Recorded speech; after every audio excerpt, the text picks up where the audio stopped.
Bom, pessoal, acho que a gente já pode começar aqui.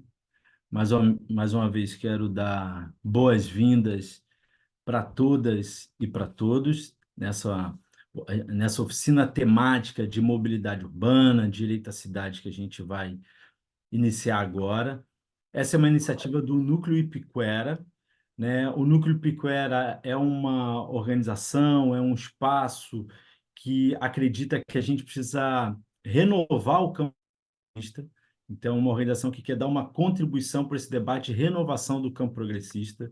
A gente acredita que o campo progressista precisa renovar suas lideranças políticas, precisa renovar suas pautas, precisa renovar suas práticas para a gente enfrentar os desafios do Brasil no século XXI, né? Se a gente fosse usar uma imagem para quem está preocupado com a renovação do campo progressista, a gente pode imaginar que em algum momento a gente não vai ter mais o presidente Lula, né? A gente precisa criar novas lideranças, né, para liderar o país, nossas cidades, na direção de uma agenda de justiça social, de transição energética, né, de transição para uma economia de baixo carbono, né, na direção de um desenvolvimento sustentável, de fato inclusivo, né? Então, o Núcleo Ipiquera tem essa missão, né, de contribuir para a renovação desse campo. Para isso, a gente realiza algumas atividades, né, porque, de um lado, a gente busca identificar lideranças políticas que estão emergindo na cena política do nosso país e também pessoas que têm trabalhado com temas da gestão pública, né, que agendas avançadas a gente precisa defender. Então, a gente, entre os projetos que a gente realiza, um deles é esse, que é a oficina temática, que é um momento que a gente convida essa rede de lideranças políticas, também de formuladores de política pública e também de gestores que estão implementando essas políticas. Então, essas oficinas temáticas que acontecem mensalmente, a gente já teve de mobilidade urbana, já teve de emergência climática, está tendo essa daqui de mobilidade, e a gente vai ter outras de combate à fome e de moradia popular, né, no mês de junho e julho. Então, já fica o convite. A gente também tem um podcast, que é um programa de entrevistas com lideranças políticas e também da sociedade civil sobre temas emergentes. E a gente tem o site Agendas para o Brasil, que é nossa revista online, né, sobre políticas públicas para ajudar a qualificar o debate de políticas públicas, né? E eu acho que nesse momento que a gente vive com tanta fake news, com um debate político tão raso, muitas das vezes, eu acho que isso reforça a importância da gente ter foco naquilo que é a agenda de fato que pode transformar e impactar a vida das pessoas, né? Então, a gente quer dar a nossa contribuição nessa direção. É, Bom, agora que eu apresentei o núcleo e a atividade, eu me apresento, eu sou Henrique Silveira, sou coordenador geral aqui do Núcleo Ipiquera, falo aqui do Rio de Janeiro, né, e você é o mediador dessa atividade, né? Eu venho de uma trajetória de sociedade civil, com uma atuação aí de 10 anos na Casa Fluminense, que é uma organização aqui do Rio, né? Atuo hoje na gestão pública e aqui no Núcleo Ipiquera, comprometido com essa pauta de renovação do campo progressista. É, eu também estou aqui com a equipe do Núcleo Ipiquera, queria saudá-la, queria pedir para o pessoal só dar um tchauzinho, a gente não faz nada sozinho, né? Então, estou aqui com a Fernanda, com a Ah, Luísa, bom dia. coordenadora. Tudo bem, Fernanda? Fernanda é nossa coordenadora de executiva, a Luísa, nossa coordenadora de articulação, está em contato com as candidaturas, a Fabiana Pinto, nossa coordenadora de informação, Thaís. Bota na tela quem vai se apresentando. Tá bom, Licine. A gente.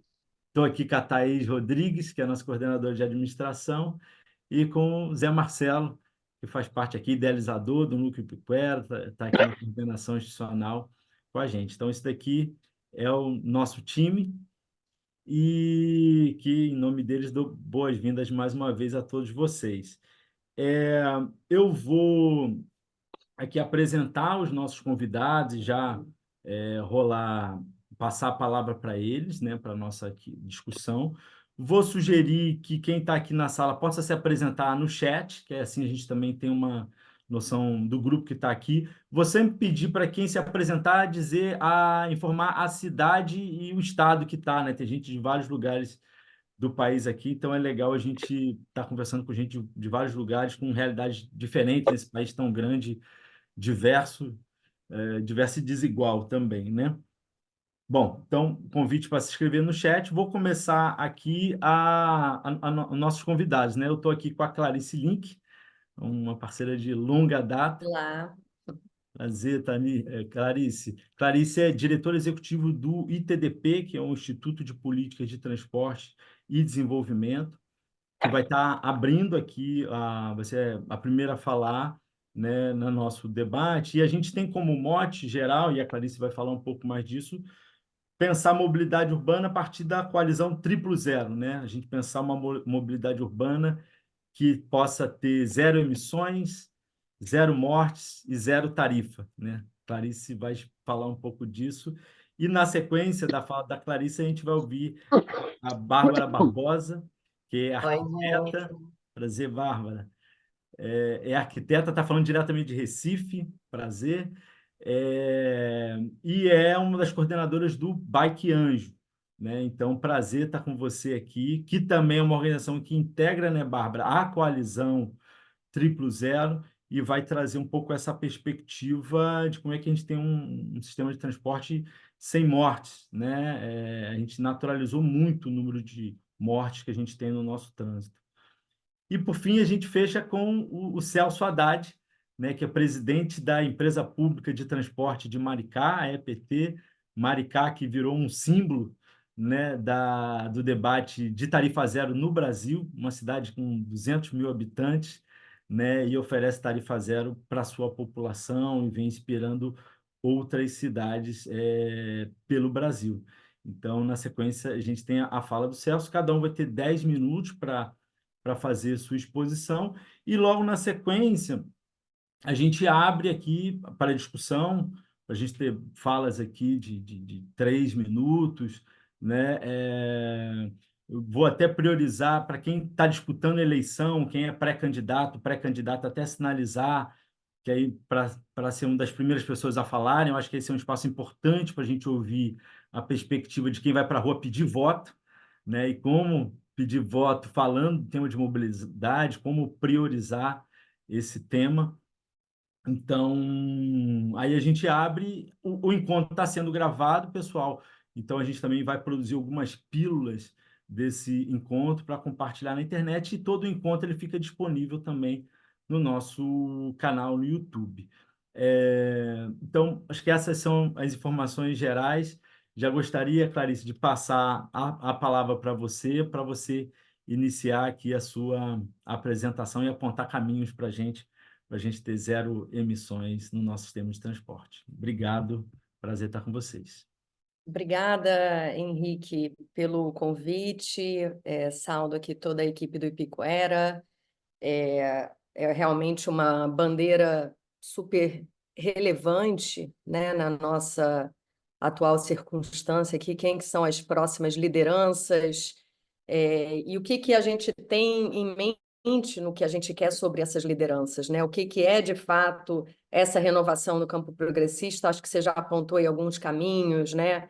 A gente está falando de justiça social, a gente está falando aí num momento de emergência climática, então também como é que a gente consegue garantir que a transição toda que vem sendo feita, o que vem ocorrendo, todos os investimentos públicos e privados que vêm sendo feitos no sentido de uma transição energética seja efetivamente justo. Então, acho que a gente tem aí uma série de temas, né, que vem tomando cada vez mais força e também gerando uma série de palavras que a gente vem adotando de forma, né, então, sustentável. O que é o sustentável? Sustentável para quê? Quem define, né, esses parâmetros da sustentabilidade? Então, acho aí que a gente tem todo um vocabulário que precisa ser tratado, inclusive, para qualificar esse campo progressista, né? Acho que também essa conversa ela vem num momento muito oportuno, não somente pelo ciclo das eleições, mas, por exemplo, com o que a gente está, enfim, vivenciando agora, quem está à distância como nós, testemunhando, por exemplo, com o Rio Grande do Sul, né? Então, o clima mudou, de fato, não é mais uma mera conjectura, é uma realidade vivenciada por uma parte significativa da população. A gente vem não só acompanhando os eventos extremos, o impacto dos eventos extremos nas cidades, mas a gente também agora passa a demandar ou acompanhar os alertas emitidos pelos órgãos públicos quando há alertas, né? A gente já acompanha as previsões meteorológicas com um pouco mais de entendimento, a gente já compartilha imagens de veículos submersos, de árvores caídas, de pessoas passando mal dentro dos ônibus lotados, sem ar-condicionado. Então, isso tudo deixou de ser só uma conjuntura, e isso, de fato, é parte do nosso entendimento hoje sobre o que é viver nas cidades frente ao aumento do número de eventos extremos, que são os desastres naturais, né? E a gente precisa, inclusive, desnaturalizar essa ideia de que os desastres naturais são naturais, né? São um resultado da nossa ação. E a gente vê aí um aumento muito significativo na frequência, né? Só em 2023, no Brasil, a gente teve mais de 1.000 desastres, incluindo aí inundações, ondas de calor, foi um número recorde. As pautas ambientais, elas são fundamentais, né? Temos a questão da emissão de poluentes globais, que causa o cenário de mudança climática, temos as questões dos poluentes locais, né? Que a gente trata aqui da qualidade do ar, mas a gente também precisa garantir que a gente está tratando das pautas sociais par a par, né? A gente sabe que quem mais sofre nesse contexto dos eventos extremos são as populações mais vulneráveis, né? Então, todos sofrem em certa medida, mas as populações mais vulneráveis sofrem mais. Então, aquela fala do arcebispo Desmond Tutu, em algum momento em que a gente viveria um apartheid climático, ela começa a, de fato, se consolidar, né? E a gente, principalmente no contexto brasileiro, ainda estamos num dos continentes mais desiguais do mundo, ainda somos o 8º país com o maior índice de desigualdade aí do coeficiente Gini. Então, a questão socioambiental, ela precisa pautar, né, a discussão eleitoral, ela precisa pautar a nossa decisão enquanto eleitor, eleitora, como é que esse tema vem sendo tratado, e a mobilidade urbana, obviamente, tem um papel bastante significativo para garantir aí, esse avanço no sentido de uma transição ambiental justa, né? A mobilidade hoje, o que a gente tem? Deslocamentos diários longuíssimos, uma dificuldade de acesso a empregos, a serviço, a lazer, uma infraestrutura de transporte deficiente, tarifas altas para a população. A gente tem um desafio ainda maior para grupos vulneráveis, né? Então, em termos de gênero, de idade, de raça, de renda. O transporte é uma das principais fontes de emissões de poluentes nas cidades, então, tanto dos poluentes globais quanto locais. E, por outro lado, a mobilidade é uma atividade essencial, né? Acho que a pandemia nos ajudou a enfatizar essa característica da mobilidade, né? A gente, de repente, passou a olhar para a mobilidade, entendendo que é essencial porque é gerador de emprego, que é essencial pelo perfil demográfico do grupo que mais utiliza, que é essencial por garantir um deslocamento, tem que garantir deslocamento mínimo mesmo numa situação emergencial, né? Então, nas situações, por exemplo, de emergências pandêmicas, sanitárias ou emergências climáticas, né? A gente não pode deixar a população à mercê. Eu tenho dito muito que viver na cidade não pode ser uma questão de salve-se quem puder, né? Acho que essa é uma reflexão importante, que o poder público tem a responsabilidade de identificar as vulnerabilidades locais, né, as vulnerabilidades dos seus sistemas e da sua população, e elaborar estratégias para proteger os grupos em risco e para garantir uma capacidade adaptativa da população frente a esse novo cenário, né? Então, a gente vem aí, enquanto organização da sociedade civil, apoiando toda uma luta por um sistema único de mobilidade. Isso está em discussão. Temos, inclusive, uma PEC, né, atualmente sobre o SUM, que é o Sistema Único de Mobilidade, foi protocolada pela Erundina, né? Apontando aí uma necessidade de uma nova estrutura de governança e gestão de transporte que seja baseada em princípios de equidade. E temos todo um movimento em torno da coalizão 000, né, que é esse entendimento de que a gente precisa de um sistema de mobilidade que seja zero emissões, zero mortes e tarifa zero, porque o transporte coletivo é muito poluente, então zerar emissões significa transformar a mobilidade em instrumento de combate às mudanças climáticas, à poluição do ar, garantindo a saúde, diminuindo o número de carros nas ruas, né? O número de mortes no trânsito é alarmante, então nenhuma morte no trânsito deveria ser aceitável. Zerar significa também então fortalecer a segurança nas vias, né? Fortalecer o espaço de deslocamento dos outros usuários da via, das ruas, né? Então dando prioridade à mobilidade a pé e à mobilidade por bicicleta, e a tarifa zero, porque o transporte cobra tarifas exorbitantes, o passageiro fica sendo o responsável por garantir, né, o funcionamento de um sistema precarizado, então zerar a tarifa significa aí ampliar o acesso às cidades, direitos, garantir a liberdade de se deslocar quando quiser, pela cidade quando precisar, né? Acho que no âmbito das eleições, a gente tem, o ITDP vem trabalhando com 5 prioridades, né? Eu vou focar numa delas, mas eu queria só listá-las aqui, que são prioridades bastante conectadas com o 000, né? Ou, enfim, de base. Então, tem uma prioridade no sentido de fortalecer a gestão e a inovação no poder público municipal. Acho que isso é fundamental, e a gente está vendo agora uma entrada do poder do governo federal, aí, principalmente na agenda da eletromobilidade, que pode gerar, né, resultados interessantes nesse sentido, toda uma discussão sobre uso de dados, toda uma discussão sobre governança, que é importante.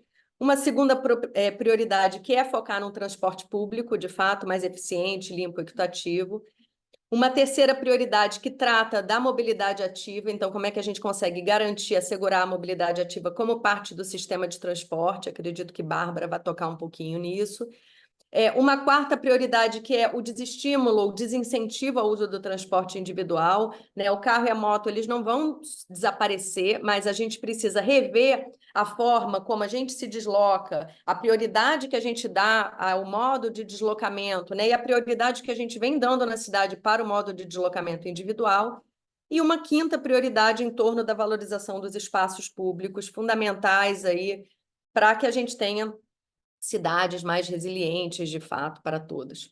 Eu queria usar esse espaço aqui para falar um pouquinho da questão do zero emissões, só aprofundar um pouquinho, já que os meus outros colegas vão falar dos outros, vão tocar um pouco mais nos outros temas, né? Então, a gente vem observando aí no mundo um avanço das cidades na transição para ônibus limpos, né? Principalmente ônibus elétricos, né? É uma tecnologia que vem se destacando em termos de redução da poluição, promoção da saúde pública. O Brasil não é exceção. No final de 2023, a gente teve aí o anúncio do PAC, teve um anúncio do PAC e uma identificação de quase 3 mil ônibus solicitados por 51 cidades brasileiras, né? Então, ali naquele momento, superou 3 bilhões inicialmente previstos pelo PAC. Na semana passada, a gente teve um novo anúncio do PAC, né? Um PAC no qual já houve uma alocação de 10 bilhões de reais para ônibus limpos, sendo para 5 mil ônibus, metade deles elétricos, a outra metade tecnologia Euro 6. A gente também tem observado outros movimentos no governo federal que são fundamentais para a gente garantir que as cidades avancem com suas pautas ambientais, né? Então, teve um anúncio recente do Fundo Clima, que é gerido pelo BNDES, com um montante de 10 bilhões de reais para a infraestrutura verde. Esse crescimento no fundo, ele faz parte de um conjunto, de um esforço de captação, de alavancar recurso para financiar também projetos de descarbonização, parte de todo o esforço do Plano de Transformação Ecológica que vem sendo coordenado pelo Ministério da Fazenda, no qual os ônibus elétricos é apontado como uma das prioridades. A gente também vê uma movimentação no lado da oferta da indústria. Então, tem o Plano Nova Indústria Brasil, com um compromisso de investir 300 bilhões até 2026 para impulsionar o desenvolvimento nacional, A gente vê o MOVER, que é o Programa de Mobilidade Verde e Inovação, também dentro da política industrial, enfim, ampliando aí as exigências, né, em torno de frota automotiva, estimulando a produção, uma renovação do Inovar Alto, daquele Rota 2030. Então, a gente vê toda uma movimentação no governo federal para garantir que o país tenha uma produção de ônibus elétricos para atender a demanda das cidades. E essa demanda das cidades vem crescendo, né? Foi uma surpresa para a gente identificar 51 cidades, 6 regiões metropolitanas já demandando ônibus no final do ano, e agora a gente vê esse aumento. Eu já estou concluindo, Henrique, eu estou vendo sua mão assim, ó.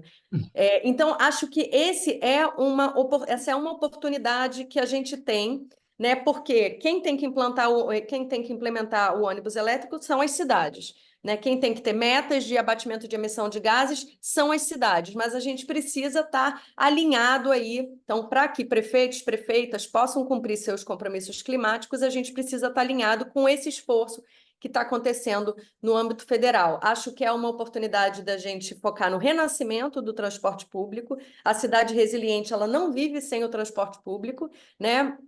E é uma pauta que pode nos ajudar, de fato, a lidar com esse contexto da emergência climática, olhando aí para um futuro. Então, sistemas que operem eficientemente, não apenas em condições normais, mas também em condições emergenciais, como no caso dos eventos climáticos e sanitários. Então, acho que essa é uma pauta super relevante aí para a discussão de vocês, nas suas plataformas eleitorais.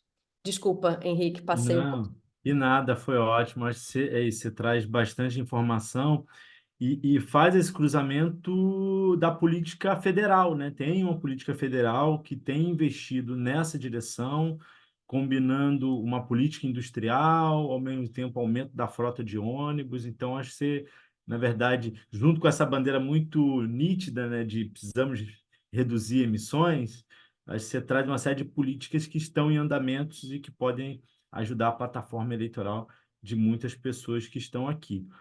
Pessoal, tem mais gente chegando.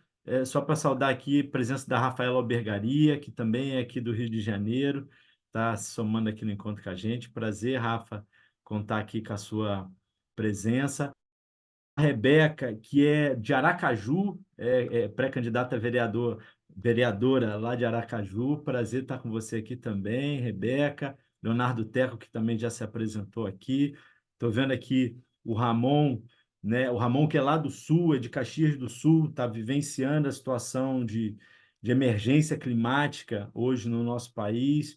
Ramon, que é assessor da deputada federal Denise Pessoa, que é candidata a prefeita em Caxias do Sul. Prazer, Ramon, estar com você aqui. Sei que aí está tudo muito corrido. Depois vai ser até importante te ouvir, informe de como estão as coisas por aí. Enfim, então, sejam todos bem-vindos e bem-vindas. Quem chegou agora, fica à vontade, te convido a se inscrever aqui no chat, assim, se apresentar aqui para a gente um pouco ter noção dos várias pessoas de vários lugares do Brasil que estão aqui na nossa reunião. Dito isso, passar diretamente a palavra para a Bárbara Barbosa, da Bike Anjo, né, que tem um trabalho muito importante para fomentar transportes ativos no nosso país e que, como mencionei no início, também integra a coalizão Triplo Zero, colocando esse debate aí, uma estratégia de ampliar esse debate, né, Bárbara, no período eleitoral. Então, a palavra está com você, são 10 minutinhos, a gente abre aqui um cronômetrozinho, né? É só ficar de olho, é sempre um desafio para garantir todo mundo falar e a gente ouvir depois o pessoal que está na sala. Palavra com você, Bárbara. Só a título de esclarecimento, né? Eu estou pelo Triplo Zero e pela AMCI, que é a Associação de Ciclistas aqui da região metropolitana. Então, e aí eu vou contar para vocês um pouquinho, né, o que seria esses zero mortes e por que a gente chegou nesse lugar, né? A gente teve alguns dados que foram muito alarmantes no início do século, né, posso até dizer. E aí a gente vai trazendo isso, a gente chegou ao momento que a gente percebeu que em uma década a gente estava mantendo, em média, 45 mil mortes por ano. E isso foi fazendo com que a gente precisasse entender que toda vida importa, né? Então, a partir disso, a gente precisou tomar algumas atitudes. E entre elas, a gente percebe que não é só o fato da morte, né? A gente também tem as pessoas que ficam mutiladas e também tem o custo que é muito caro, né? Tanto para a sociedade quanto para todos nós no geral, né? Então a gente precisa começar a falar sobre isso.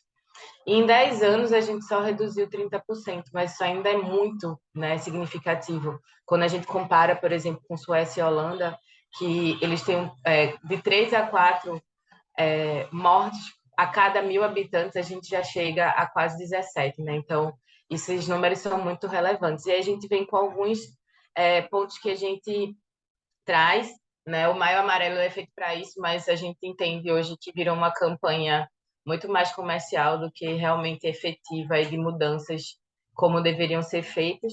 E, gente, eu vou trazer aqui sempre a perspectiva da sociedade civil, tá? Então, a gente está analisando vocês, a gente está olhando o que vocês fazem, e esses dados, eles são muito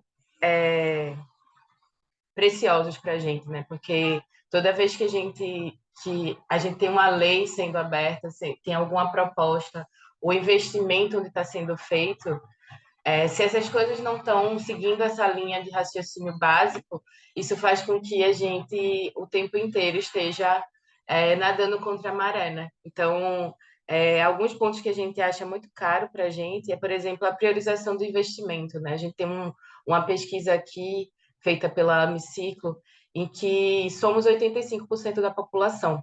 Quem somos, né? O transporte ativo. As pessoas do modo a pé, de bicicleta e de transporte público. E exatamente 85% dos investimentos são feitos para o carro, e não necessariamente eu estou falando do asfalto, da moto, eu estou pensando realmente no transporte motorizado do carro, né? Então, o quanto isso é inversamente proporcional ao que deveria ser feito, né? Se somos 85% da população, obviamente a gente também quer 85% dos recursos, né? E aí, quando a gente vai falar sobre os recursos, né, a gente também fez um estudo muito interessante para quem quiser, loa.amiciclo.org, depois vocês podem dar uma olhada, loaclima.amiciclo.org, que foi justamente, né, fazendo esse comparativo com o que estava sendo planejado no plano de descarbonização do Estado, né, e o que foi realmente executado.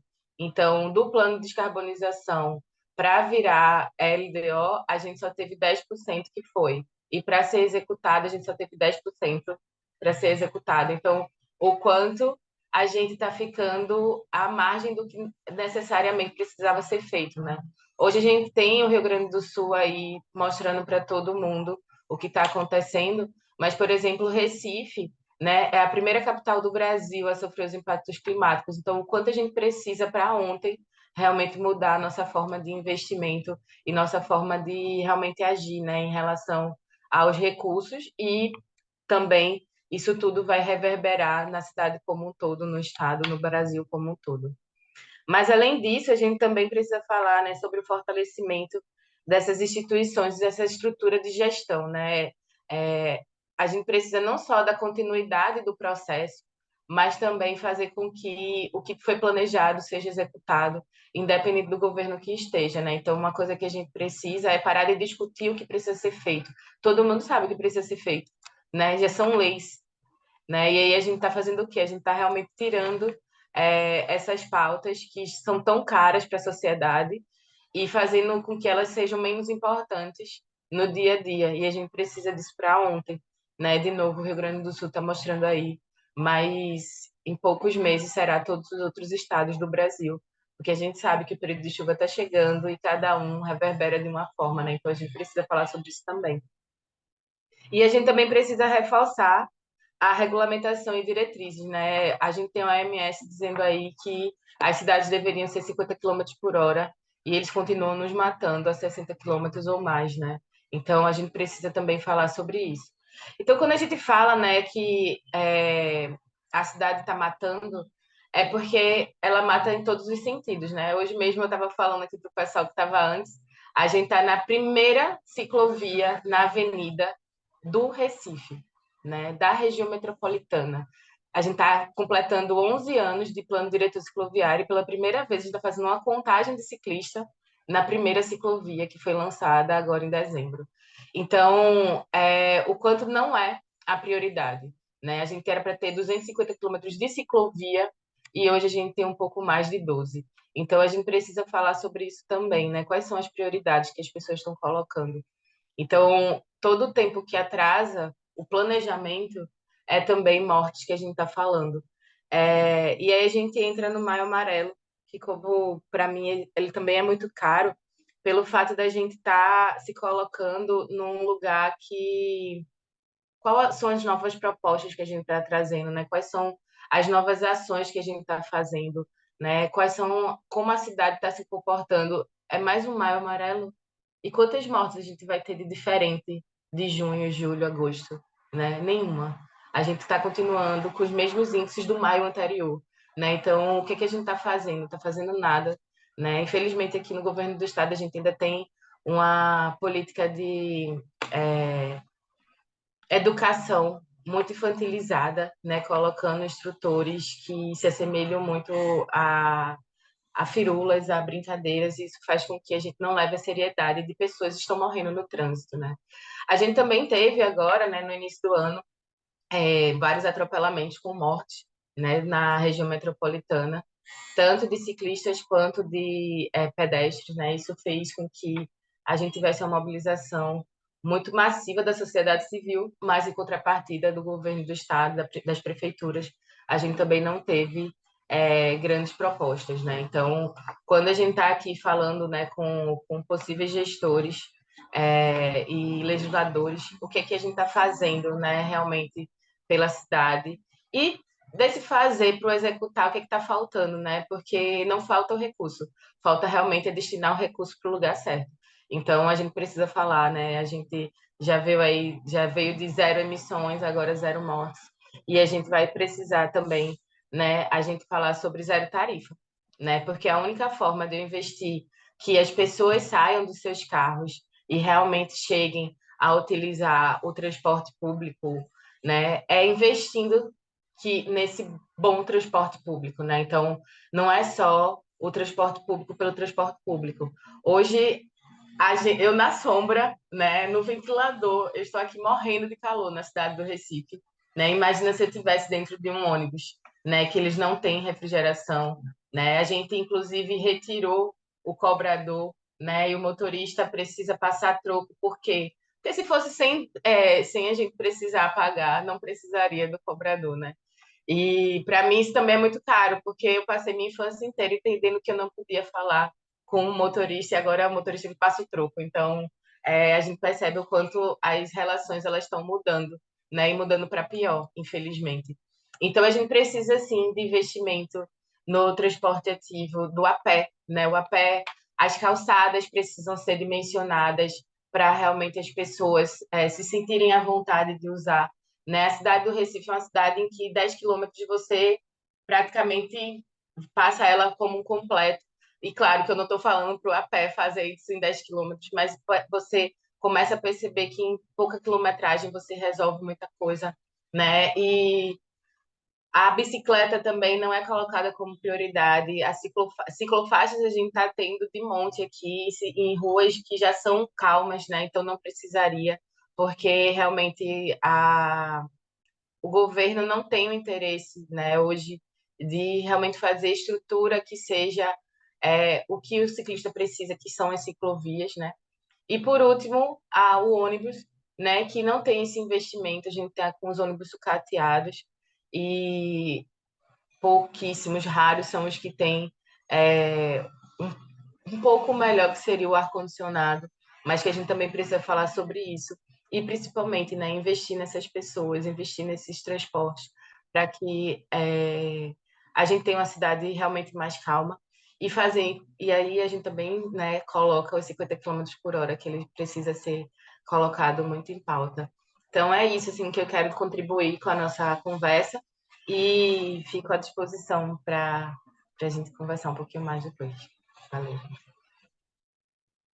Muito obrigado, Bárbara. Acho que vários pontos importantes que você mencionou, desde isso, de a gente fortalecer as estruturas de gestão, enfim, a priorização nos modos ativos, seja para prevenir mortes quanto também para dar mais carga, né, no uso de bicicleta, né?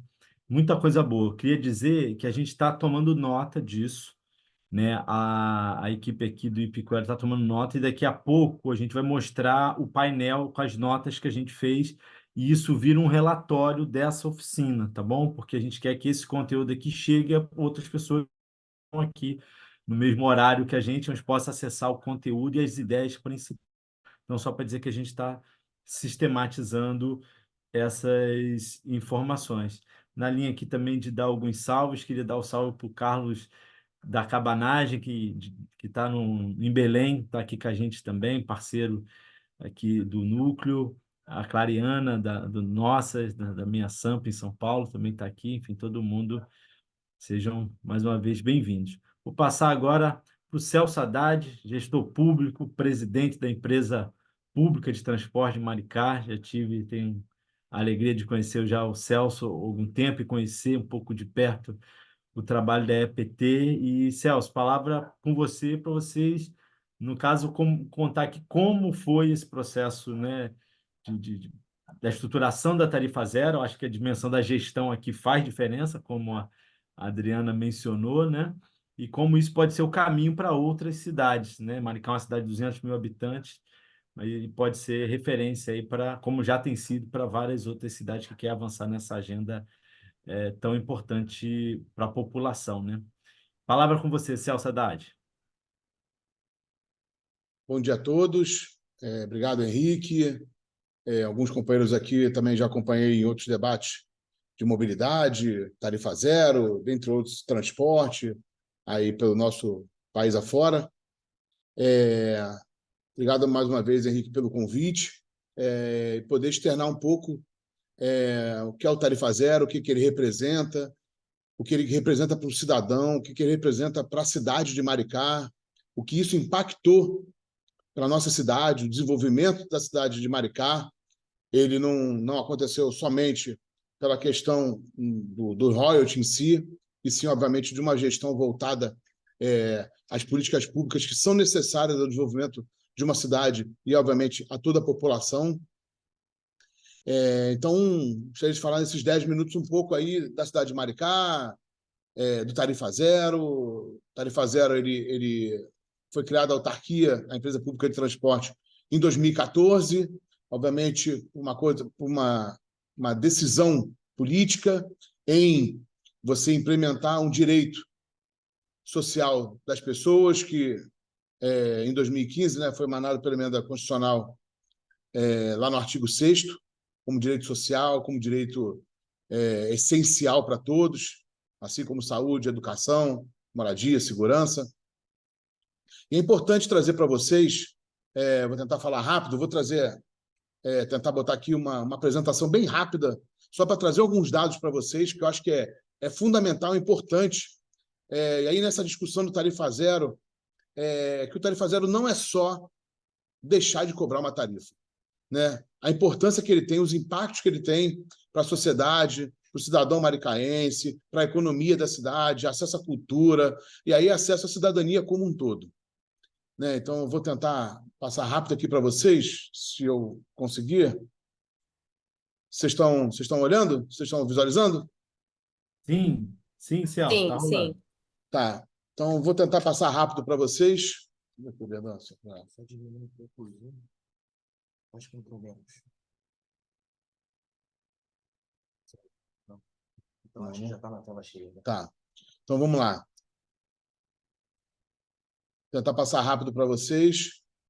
A Tarifa Zero começou em setembro de 2014, aqui na cidade de Maricá. Na época, a cidade com mais de 100 mil habitantes que implementou o Tarifa Zero, lá em 2014. Esse gráfico é importante trazer para vocês, que elucida um pouco do que é o Tarifa Zero, do que é o acesso ao transporte para todos. Né? Maricá começou lá no final de 2014, 2015, com 3 linhas, hoje tem 42 linhas. Tinham 13 ônibus rodando na cidade naquele momento, e hoje tem 135 ônibus, uma cidade de 200 mil habitantes. Transportava em torno de 2 milhões de pessoas, de deslocamentos por ano. Hoje, em 2023 foram mais de 38 milhões.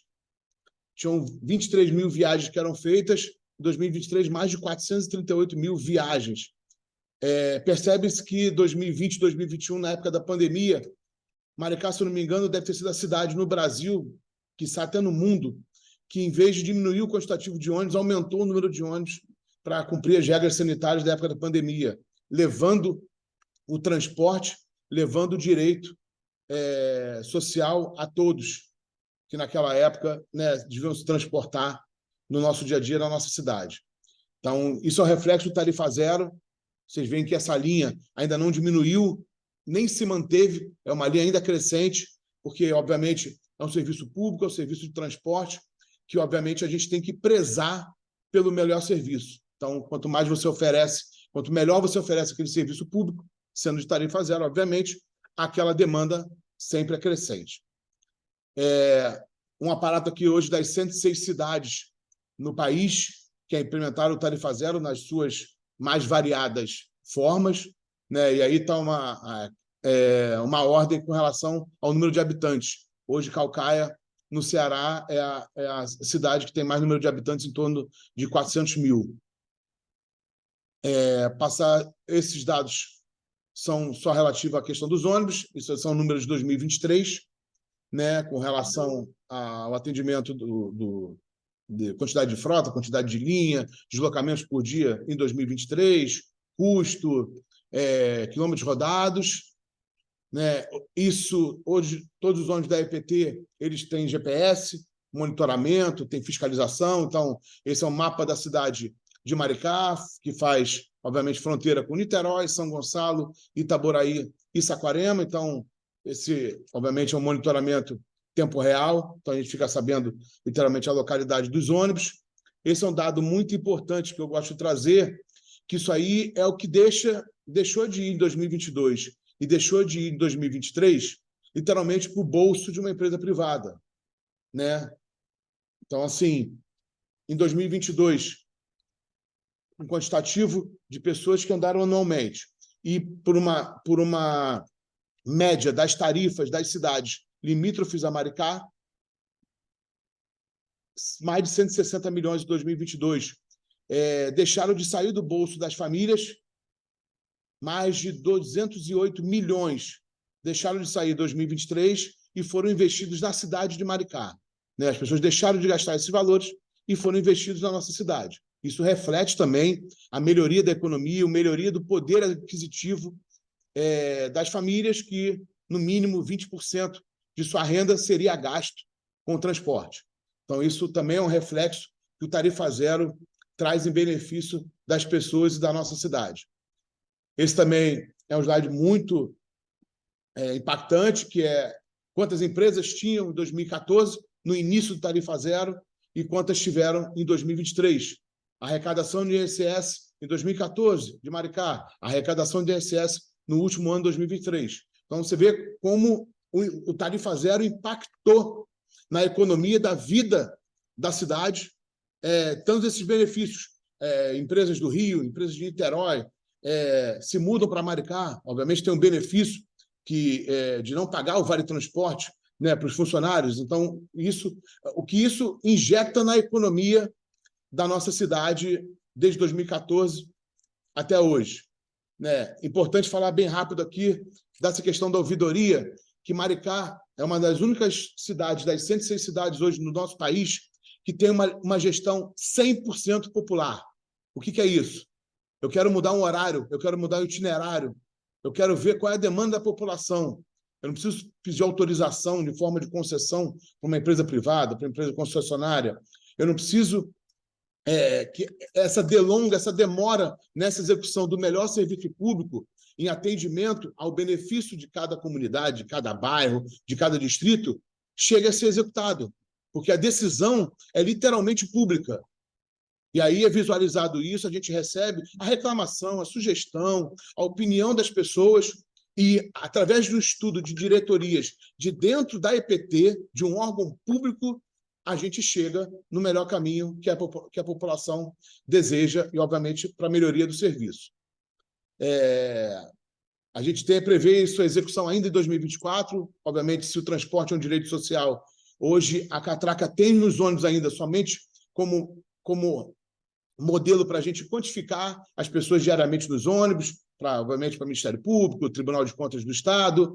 Então, através dos sistemas nas portas, ele vai poder fazer essa quantificação e a gente, através aí de um apoio muito grande do Movimento Passe Livre, a gente vai fazer essa retirada desses ônibus.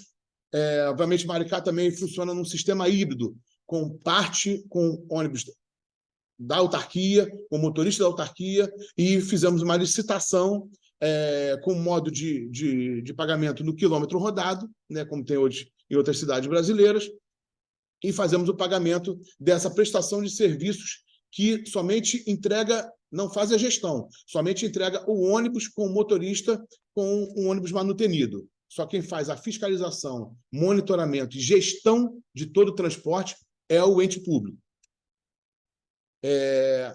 Falar para vocês também do outro modal aqui de Maricá, que são as bicicletas. Obviamente, é um modal literalmente de sucesso. Foi um projeto literalmente copiado de Fortaleza, mas aqui em Maricá também com tarifa zero.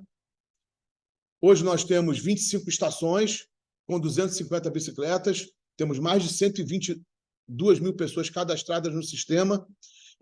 Dado importante para a questão, obviamente, da sustentabilidade. Mais de 82 toneladas de gás carbônico deixaram de ser emitidas no meio ambiente. E esse ano ainda, semana que vem, é aniversário da cidade de Maricá, vamos instalar mais 45 estações. Então, de 25 vão passar para 70 estações, de 250 bicicletas vão passar... Isso mesmo, 250 bicicletas vão passar para 700 bicicletas. Instalaremos 10 estações infantis, mais em praças e tudo, obviamente, para fazer essa conjugação da mobilidade, do lazer, do bem-estar das famílias. E nós estamos em maio, até julho será licitado modelos de bicicletas para pessoas com deficiência. Se a gente, obviamente, vê que o ônibus tem acesso irrestrito a todas as pessoas, a bicicleta, a gente também fez um estudo e está trazendo essa acessibilidade, essa inclusão para esse modal aqui na nossa cidade.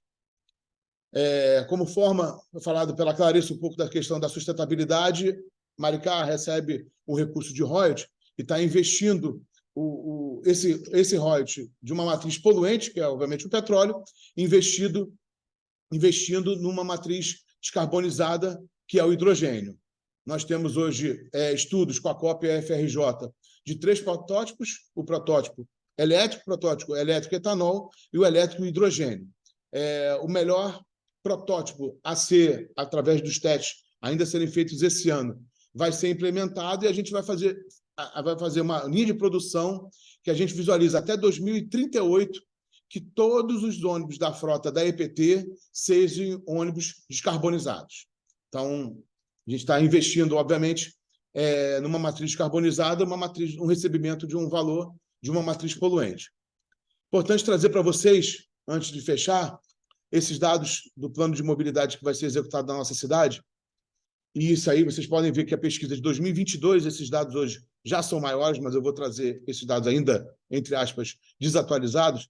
Na cidade de Maricá, mais de 42% das pessoas fazem a mobilidade através do ônibus público, do ônibus municipal. Quase 5%, e hoje já chega a quase 6%, através da bicicleta.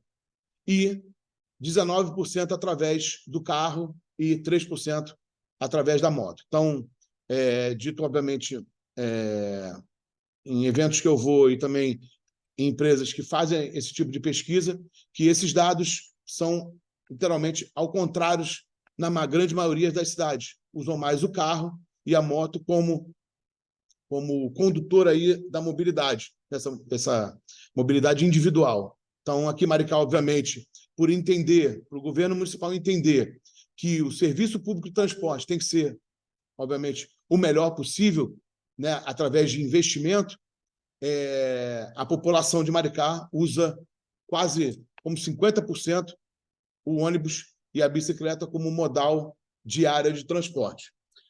Depois, Henrique, eu posso, obviamente, compartilhar. A gente tem acesso aí do QR Code de todos os sites, ouvidoria, outras informações, e também dessa apresentação mínima que a gente faz aí. Eu posso depois compartilhar com vocês, porque, obviamente, são dados transparentes, são dados públicos, e tentei ser o máximo, trazer aí a questão do tarifa zero como, obviamente, não só elemento de não pagamento de tarifa, mas o que isso representou. Nos últimos 10 anos, Maricá cresceu mais de 54% aqui no estado do Rio de Janeiro. E eu acho que isso se reflete a questão desse investimento, dessas políticas públicas essenciais, e o tarifa zero é uma das mais importantes. Então, estou disposto aí nessa apresentação, e o que vocês puderem perguntar com relação ao tarifa zero na nossa cidade. E só o dado importante, que pese Maricá não ser a maior cidade em número de habitantes, Maricá é a cidade do país que mais transporta pessoas no tarifa zero diariamente. Então, isso é um retrato de quando o serviço público é feito com eficácia, a população cuida, né? Depredação quase zero, a população cuida de um bem público, de um bem que vai, obviamente, que é seu direito, obviamente, e que vai levar ela diariamente no seu lazer, no seu trabalho, a cidadania como um todo, né? Eu acho que é o que a nossa obrigação enquanto administradores e gestores públicos. Obrigado, Henrique. Celso Haddad, muito obrigado pela apresentação. Eu acho que você ainda está. Acho que você pode tirar a sua apresentação, se eu não me engano, certo? Você está ainda com ela. Mas a palavra que me vem aqui é parabéns, né? Eu acho que o pessoal que também está acompanhando aí, eu acho que é parabéns por esse trabalho incrível, né? Eu acho que uma visão muito ampla, né? Não é só o ônibus, é a bicicleta, é a acessibilidade, é a sustentabilidade. Eu acho que vocês têm uma visão né, muito ampla, de fato muito inspiradora, né? Que esse caminho possa de fato inspirar, né, novas cidades aí implementando tarifa zero, novas lideranças públicas puxando esse debate. Bom, vamos abrir aqui agora para uma rodada aqui de conversas, né? As pessoas podem estar trazendo sua opinião, sua visão, sua mensagem, pode trazer também perguntas, né? A gente depois vai ter uma rodada final, Clarice, Bárbara e Celso. Vamos ouvir as pessoas, no final a gente reserva um bloco para vocês estarem falando. E como eu mencionei no início, eu queria um pouco já chamar para a roda o pessoal que vai disputar a eleição esse ano, né? A gente tem um tempinho aqui, a gente deixa aqui 3 minutos para todo mundo poder falar, para ter mais gente falando, né? Então, queria chamar aqui o Jean Carlos, a Rafaela Albergaria, queria também a Rebeca. Rebeca, ia ser bom te ouvir falar de Aracaju, como está aí.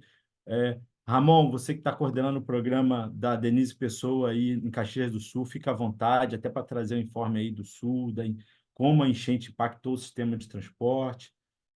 Enfim, quem mais for candidato aqui, candidato também, sinalizar. É claro, a gente vai abrir para todo mundo, já estou vendo o Licínio com a mão levantada aqui, mas só para a gente garantir esse foco.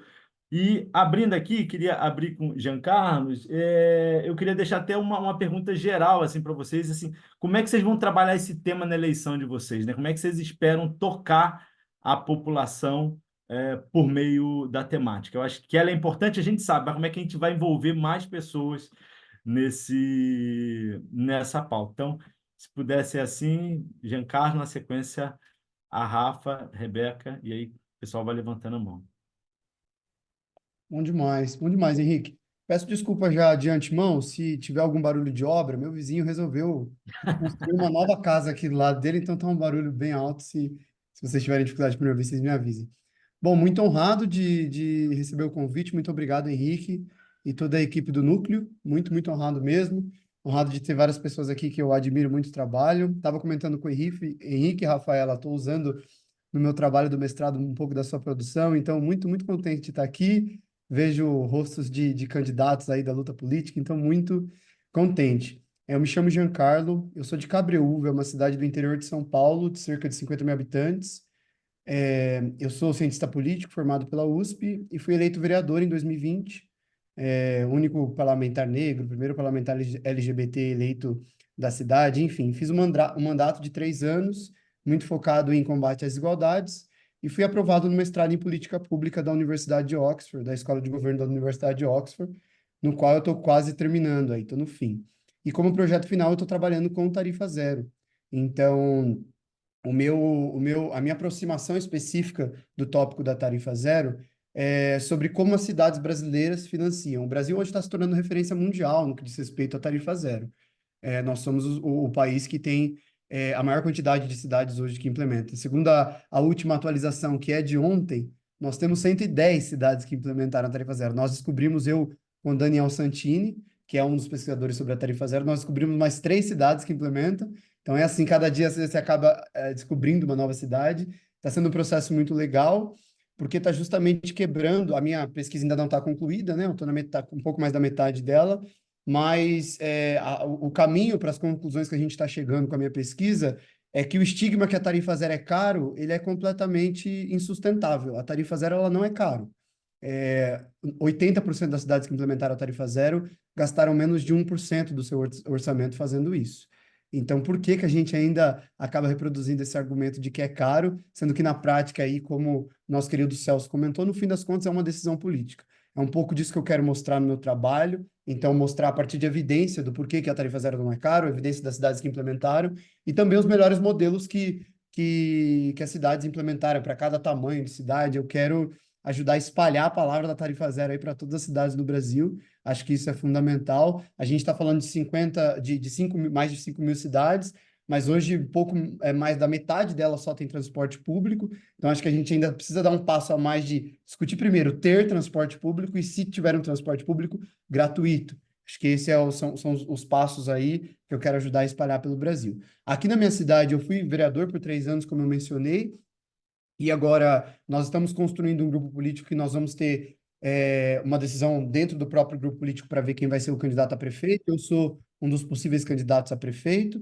Então, concorrendo a prefeito, a tarifa zero na minha cidade vai ser uma das minhas principais propostas, não só porque foi o que eu trabalhei durante meu mestrado, mas também pela crise no transporte público na minha cidade. Então, como várias outras cidades no Brasil, o transporte público, essa estrutura em que o passageiro paga tudo, ela está em falência, né? Então, na minha pesquisa, eu tenho visto que várias cidades optaram por implementar a tarifa zero, porque as empresas simplesmente, não quiseram executar o serviço, e as que executavam simplesmente saíram da cidade, porque para a empresa já não é mais vantajoso, não tem mais a lucratividade.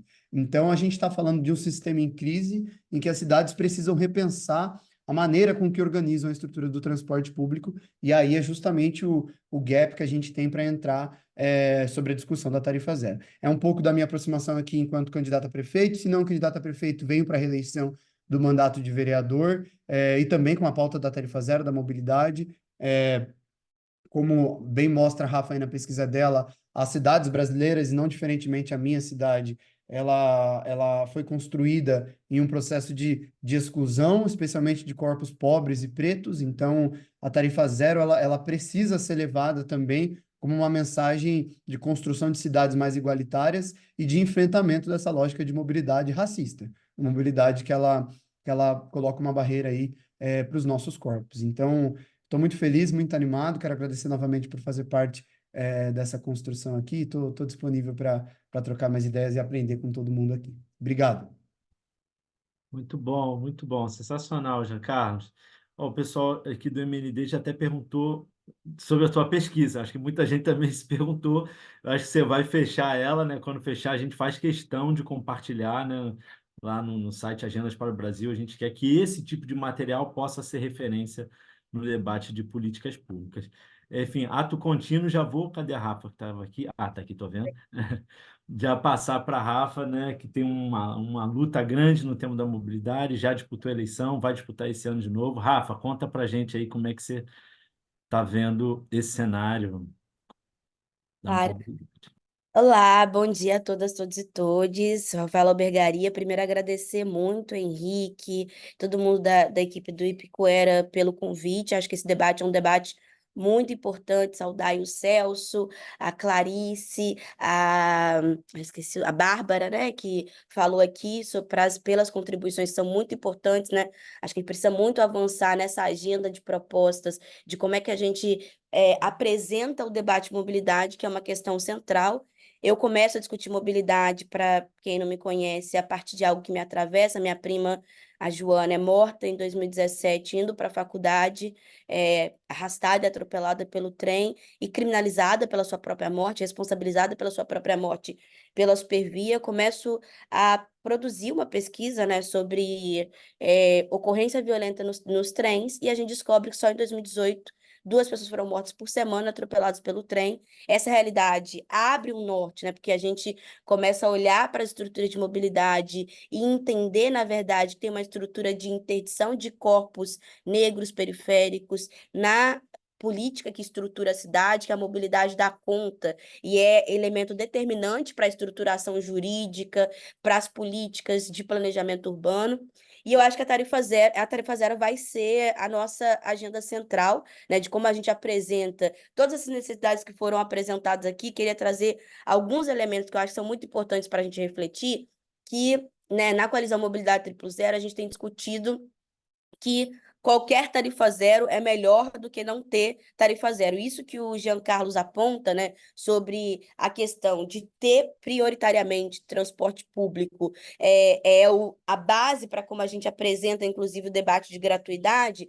Mas eu acho que um elemento que é muito importante de se colocar nessa discussão é a questão de investimento em modais de massa, né? Porque, na verdade, o que a gente tem percebido também a forma como tem sido implementado, e óbvio que isso muda a realidade da população, né? E a gente não está dizendo que precisa ter transporte de trilhos em todas as cidades menores, né? Tem uma lógica oposta, talvez, né? De como é que qual que é o melhor modal para circular nas cidades, mas nas capitais, né, que são nas capitais brasileiras, os centros urbanos brasileiros, que são responsáveis por 60% das emissões de carbono de outros poluentes no meio ambiente, o transporte, o transporte é responsável por 60% das emissões. E ele é responsável, a gente tem participado de uma articulação, né, nacional, PAI, que que também é da Coalizão Mobilidade Triplo Zero. Participamos de uma estruturação, né, de um projeto com a Fiocruz que tenta medir o impacto na saúde a partir, ai, caraca, do transporte. Vou usar um minutinho. Na verdade, o que a gente observa é que o trânsito, que na verdade está diretamente ligado ao transporte rodoviário, porque é impossível você pensar num transporte eficiente, limpo, acessível, a partir do transporte rodoviário. Os grandes engarrafamentos estão na conta desse transporte, porque você prioriza investir em rodovia, você também você garante estrutura para o transporte individual.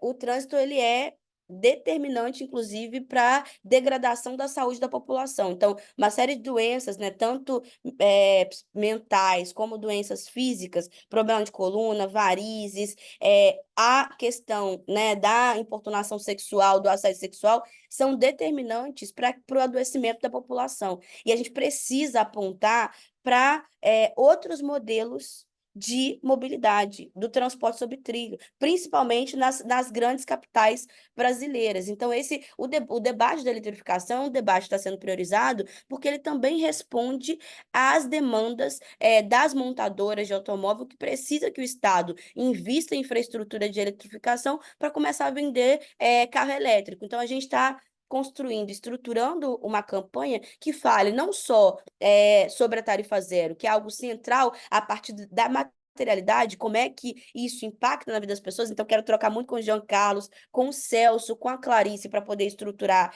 essa proposta, que a Dani Balbi, que é também do PCdoB, ela é pré-candidata a prefeita, e muito com uma estratégia de pressionar o Eduardo Paes, porque o PT já está apoiando, né, o Eduardo Paes sem nenhuma crítica, né? Então a gente quer disputar por um programa de um outro modelo de cidade.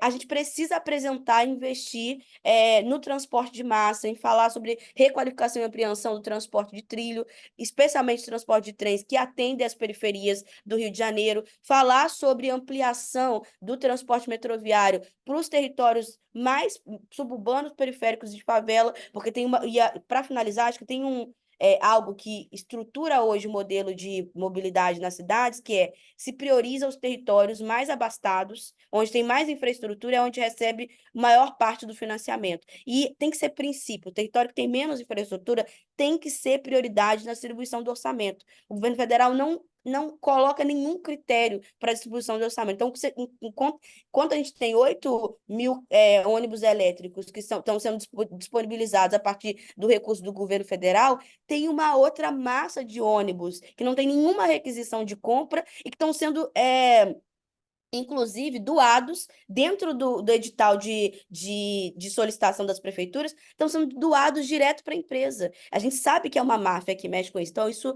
são algumas Ah, questões para a gente poder refletir. Desculpa aí ultrapassar meu tempo.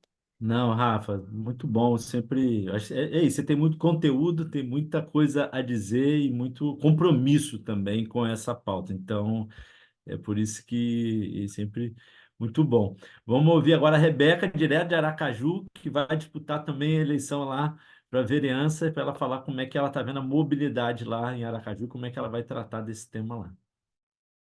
Bom, muito obrigada, gente. Bom dia a todos. Que honra estar aqui com vocês conversando sobre uma coisa tão séria, que também é uma das minhas pautas principais, né? A pauta principal é a juventude, porque nós não temos nenhuma juventude aqui em Aracaju, mas pela minha narrativa, pela minha história, também a mobilidade urbana, especificamente, né, o apoio em relação ao transporte público é super essencial. E falando um pouco mais da minha cidade, é muito interessante porque eu escuto vocês, eu acho o debate tão incrível, maravilhoso e avançado em outros estados, outros municípios, outras capitais. E aí eu volto para minha capital aqui, que Aracaju é a capital de Sergipe, e nós não temos nada. Nossas tarifas, na verdade, estão aumentando. O atual prefeito, em relação a licenciamentos, estão começando a aumentar a tarifa. A gente já está indo para. Estamos em 4,50, estamos indo para 6,50, porque a justificativa principal deles são os ar-condicionados. A gente tem todo um processo em relação à falta de organização, à falta de linhas, à falta realmente de estruturas municipais, de estruturas em relação a tudo que está acontecendo aqui em Aracaju. E a gente tem, por exemplo, uma cidade pequena, mas com muitos habitantes, a gente tem, né, 700 mil habitantes, o que é pequeno, mas não é tão pequeno. Nós fartamos, obviamente, né, nós temos muitos transportes intermunicipais, a Grande Aracaju é quase 1 milhão de pessoas na Grande Aracaju, que pega outros 4 municípios. Então, assim, a estrutura municipal de Aracaju em relação ao transporte público é absurda. E aí, por exemplo, pensando um pouco na minha candidatura, essa é a minha principal pauta, eu acho incrível o fato de, né, tratar sobre a tarifa zero, eu acho incrível falar sobre a zero emissão, porém, para mim, né, pensando nessa ideia de perspectiva, a coisa que é muito mais pesada, muito mais básica. Eu preciso falar exatamente, por exemplo, sobre a importância do transporte público. Eu preciso falar, por exemplo, aqui na minha capital, sobre questões muito básicas para a população. Mesmo a população estando nesse lugar também de revolta, de transformação. Eu pego o ônibus, por exemplo, eu demoro 2 horas, 3 horas para minha faculdade. Sendo que, gente, minha faculdade, realmente, questão, tipo, de quilômetros é perto, né? 20 quilômetros, 21 quilômetros, mas assim, para nós aqui em Aracaju é muito longe e demora muito tempo para conseguir simplesmente ir para minha faculdade fazer um curso. E eu penso, por exemplo, isso questão de juventude, né? Pensando em questões de acesso básico a lugares básicos municipais, a lugares básicos de turismo e de cultura. Então, assim, quando eu penso, por exemplo, em Aracaju, eu penso em trazer essa renovação em relação à tarifa zero, em trazer essa renovação em relação a a emissão, porém eu tento também lembrar que a prefeitura muitas vezes ela conta essa perspectiva, né? Ela conta essa estrutura realmente de sustentabilidade, de um acesso melhor em relação a todos os aspectos. Então, assim, eu acho que minha principal dificuldade hoje, e eu quero muito trocar com vocês, é como trazer isso para a população também, né? Porque minha cidade ela não tem nenhuma estrutura. E na verdade ela tem recursos, ela tem dinheiro, ela tem situação. Só quem não quer fazer. Eu acho que esse é o ponto, né? Quem não quer fazer a situação, quem não quer dar estruturas verdadeiras e essenciais para a comunidade. Mas enfim, é isso, gente. Muito obrigada por meu tempo. E eu quero muito trocar com vocês, quero continuar trazendo essa pauta. E eu estou super aberta aqui à comunicação. Muito obrigada. Valeu, Rebeca. Muito bom. No nosso site, o Agendas para o Brasil, depois ia ser legal, Fabiana, talvez dar um informe também. A gente vai compilar um conjunto de materiais, assim, top 10 assim, de bons conteúdos para compartilhar com todo mundo. Vou seguir aqui a rodada só para fazer o combinado. A gente está chegando na segunda metade da segunda metade aqui do encontro. Então, eu queria ver se o Ramon pode dar um informe a partir aí de Caxias do Sul, o Carlos Gouveia de Belém, que está também construindo a candidatura lá da bancada de mulheres amazônidas. E aí, a partir disso, eu não sei se tem outra pessoa que é candidata, está aqui e não falou.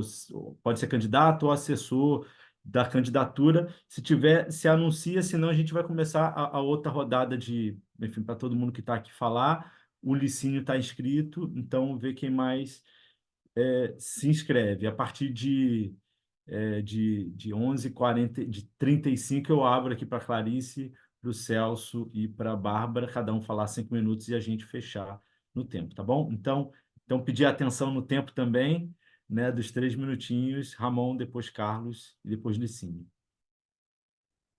Então, bom dia, pessoal. A gente está aqui, né, no meio da catástrofe ainda.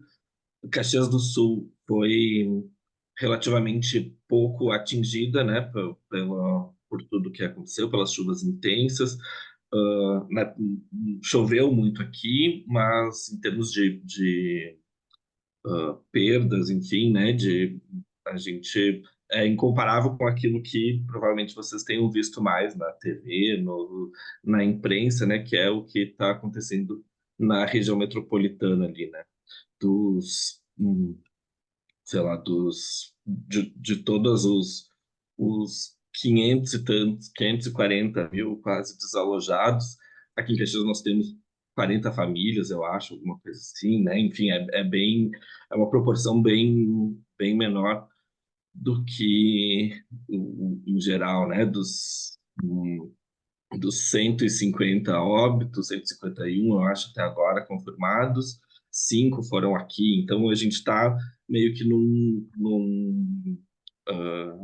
a gente está muito perto de onde está muito pior, assim, né? Mas a gente não... a gente está vivendo, né, uma realidade bem diferente daquilo que está sendo o padrão de boa parte da população aqui, né? E a gente, como a gente está no fim do Planalto, que o pessoal popularmente chama de Serra Gaúcha, né? É vendido como Serra Gaúcha, mas não é exatamente uma serra, né? São as encostas aqui do Planalto. O principal problema aqui foram os deslizamentos, né? Que ocorreram principalmente na área rural aqui, e isso impactou muito a mobilidade, né, das pessoas do meio rural e também a mobilidade intermunicipal aqui, né, para ir a Porto Alegre, que geralmente se levava 2 horas, agora são 8 horas, né, 6 horas, 5 horas, variando, né, de quando se vai e como é que está a situação. Uh, o que mais eu acho que o mais importante agora, assim, é que a gente não consegue ver o fim disso, que está chovendo nesse momento aqui e a previsão é chuva amanhã e depois, e, enfim, semana que vem também. Semana que vem vai ter um pico, está previsto, né, um pico bem grande ali, né, novamente de chuva, então, né, isso nos faz, né, ter, enfim, não conseguir ver a saída, o fim, isso angustia muito todo mundo aqui. E, enfim, sobre no meio disso, né, a gente está vivendo uma pré-candidatura que está tudo em suspenso ainda, porque a gente não consegue pensar muito, né, no plano de governo ou nas ações, né, da pré-candidatura. A gente tem uma a gente está num contexto aqui em que esse debate climático, né, é muito pautado pelo negacionismo, né, enfim, por aquilo que vocês devem imaginar aqui do Rio Grande do Sul, especialmente dessa parte do Rio Grande do Sul aqui. E a gente tem a gente suspendeu, né, todas as reuniões do plano de governo, estava ajudando na organização disso, né, as reuniões regionais, as reuniões temáticas, enfim, as conversas com entidades, com organizações, mas na pauta da mobilidade, especialmente, o desafio é aquilo que o Giancarlo colocou ali, que é como, no nosso contexto aqui, viabilizar economicamente, né, a tarifa zero aqui, né, porque a gente tem um sistema muito grande, né, são 74 linhas de ônibus, são 230 e tantos veículos, né, seria um custo de mais ou menos 5, 6% do orçamento do município todo para isso, enfim, né, a gente tem essa dificuldade e mesmo na pauta, né, da eletrificação, da limpeza do transporte, também é algo dificuldade, uma dificuldade nossa aqui, em função do descaso com essa política dos últimos tempos, né? A gente não tem nenhum veículo elétrico aqui, sendo que a gente é a sede da Marco Polo, onde são produzidos os veículos, né, os ônibus elétricos e tem vários outras empresas aqui que também produzem, né, veículos elétricos, enfim.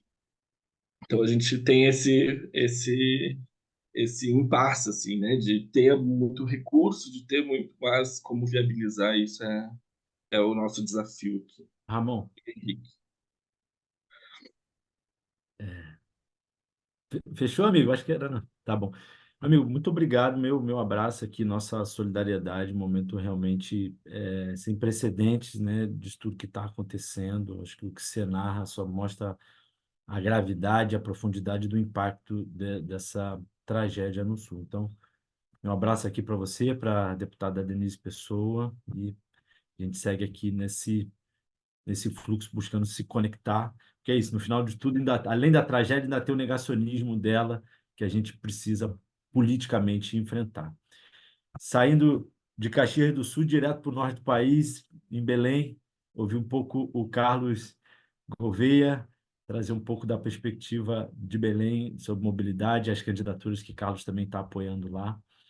Salve, salve, gente. Primeiro, solidariedade ao companheiro aí do Rio Grande do Sul, né? Estava ontem reunindo com o pessoal, acho que é importante, e dizer que, lamentavelmente, as catástrofes climáticas não será a última, né? Infelizmente, todo o nosso Maranhão também já está alagando, então, tipo, aí a gente tem que estar sempre afinado. Bom, eu venho aqui de Belém do Pará, sou Carlos da Cabanagem, estava pré-candidato, declinei para construir um outro trabalho aí pensando mais à frente, vou estar aí na construção da Bancada das Mulheres Amazônicas, que é o primeiro mandato coletivo da região norte, né? Então, assim, do PSOL, tudo mais. Mas primeiro eu queria muito falar sobre os modais de transporte da Amazônia como um todo, né? Eu acho que a gente fala muito do processo de transporte público, pensando muito as rodovias, mas aqui a gente tem um sistema de transporte que é aquaviário, né? Inclusive Belém, por si só, o território belenense ele é composto 62% de ilhas, então não dá para a gente pensar transporte público se a gente não pensa também os outros modais. Além da questão do acesso e dificuldades, por exemplo, aqui no Pará, né? Eu tinha que ir a Santarém, que era uma cidade aqui do estado, por exemplo, saía muito mais barato eu ir a Porto Alegre, por exemplo, do que eu ir em Santarém, que é no meu estado. Né? Saía em torno aí de 300 a 400 reais de diferença, assim, mais barato Porto Alegre do que andar aqui. E sem contar também os tempos que a gente leva de locomoção, assim, quando a gente fala dessa coisa de 3 horas, 4 horas, aqui tem comunidades que a gente leva 13 horas de barco, que não existe outro modal de transporte para chegar numa cidade, e a gente precisa pegar mais 24 horas de um barco menor para chegar na comunidade. Então, assim, é uma outra realidade, uma realidade que acho que a gente precisa também pensar no nosso Brasil, essas realidades quilombolas, ribeirinhas, e pensar quais são os modelos, né, que possam desenvolver. Por exemplo, acho que Belém peca muito quando a gente não investe no sistema de transporte aquaviário. Nós temos aqui 4 grandes ilhas, assim, que são as mais populosas. Uma delas, a ponte que fazia ligação com o continente, por exemplo, teve o seu pilar quebrado, né, através de grandes barcos, enfim. Então a gente passou por um transtorno e a gente não estava preparado para a locomoção dos trabalhadores que moravam nessas ilhas, porque tem isso, as nossas ilhas são habitadas, né? Então como é que a gente pensa esse modelo? Então falar da tarifa zero, ela é muito importante, mas a gente aqui precisa ter esse desafio de talvez um passo anterior, assim, beleza, agora como é que a gente estabelece na rotina, no cotidiano do pensamento do plano público, esses outros modais, né? Além de cidades, por exemplo, que majoritariamente compostas por motocicletas, e muitas vezes motocicletas que não são regularizadas, né? Então, como é que a gente pensa também nessa perspectiva? Acho que é importante ouvir esse debate e dizer, ó, é possível a gente pensar o continente e aquilo que a gente consegue arrecadar, ou deixa de arrecadar, eu não sei qual seria o melhor termo, como é que a gente reinveste isso para esses outros modais, né? Como é que a gente consegue ter essa transição? Até porque tem muito jovem, aí dialogando com a Rebeca, que precisa sair de uma ilha às 7 da manhã, às 6 da manhã, para chegar na universidade, para chegar na escola que fica aqui na sede do município. Além disso, por exemplo, quando a gente vai falar dos transportes aquaviários de Belém e da região norte como um todo, a gente também está muito à mercê das vazões dos rios, né? Então, a gente está falando do alagamento hoje do Rio Grande do Sul, mas ano passado teve a seca na Amazônia. Diversas escolas, para vocês terem noção, elas precisaram terminar o ano letivo mais cedo porque não tinha condições de transporte, né? Como é que a gente dá conta disso? Tem comunidades aí, o Amazonas teve 40%, 40 municípios em situações de seca, não chegava alimento a não ser por via aérea, por exemplo, então tem uma dificuldade, porque nem sempre também tem uma estrutura preparada para isso. Então, assim, ouvindo vocês, dá certo um comichão de pensar, desculpa a expressão, porra, a gente precisa pensar um pouquinho antes como é que a gente dá conta para poder fazer isso. Assim, o nosso modelo, a gente está pensando nisso, acho que é muito bacana ter uma candidatura coletiva de pessoas que afirmam a sua identidade amazônica. Eu acho que isso também dá uma pegada ali na hora de pensar o planejamento de campanha, pensar o programa, né, que vai ser apresentado para a gente pensar como é que a gente estabelece aí esse 62% do território belenense, mas que dialoga aí com o conjunto da região, né, que hoje está sendo visada a nível... já era, né, mas está cada vez mais visada a nível internacional. Acho que é isso por hora, assim, só para dizer, ó, tem umas agonias aqui, mas estamos aí para construir coletivamente. Muito bom, Carlos. É isso. Mostra a diversidade regional, né, que esse país tem, muito grande. Gente, a gente está entrando na reta final aqui, não teve outras inscrições. A nossa companheira Ana, opa, a Ana Cleia, que é candidata a vereadora também, está aqui na sala, mas não está podendo falar nesse momento. Nosso abraço para ela, sorte, muito axé para você. Eu vou passar aqui para o Licínio. Eu queria ver se a Clariana do Minha Sampa quer dar algum informe, que eu sei que vai ter uma campanha do Nossas, de Busão 0800, que está rolando aí no bastidor. Acho que era legal falar disso aqui, porque isso é para entrar no debate eleitoral.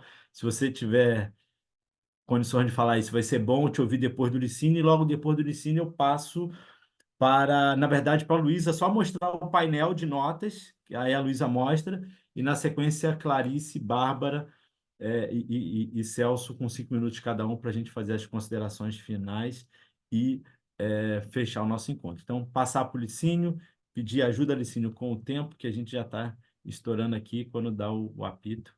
Palavra com você. Vou tentar ser o mais breve possível. A questão é o seguinte: o reloginho, enquanto eu estava no telefone, aparecia. Para mim, aqui no laptop, não aparece. Desde da segunda pessoa que estava falando. O Celso Haddad já não apareceu. Eu sou do Fórum de Mobilidade Urbana e a gente discute mobilidade há 11 anos, vamos fazer 12 agora em setembro. É uma união da FANRIO, Federação das Associações de Moradores do Município do Rio de Janeiro, com o Clube de Engenharia. Eu queria só pontuar uma coisa. A gente conversa sobre mobilidade com uma série de deputados, vereadores. Por dever de ofício, eles olham para a gente, prestam maior atenção, e a impressão que dá é que acabou a conversa, eles esquecem o assunto. Essa coisa que eu sinto quando eu falo. Porque você não está vendo os deputados e vereadores, fazer isso. Aqui no Rio nós temos um problema muito sério, que é o fato do Eduardo Paes detestar trilho. Então, isso aí ele faz tudo para destruir a coisa, inclusive, para terminar, está tentando acabar com o Barão de Mauá, que o único ponto de expansão ferroviária que a gente tem do Rio de Janeiro.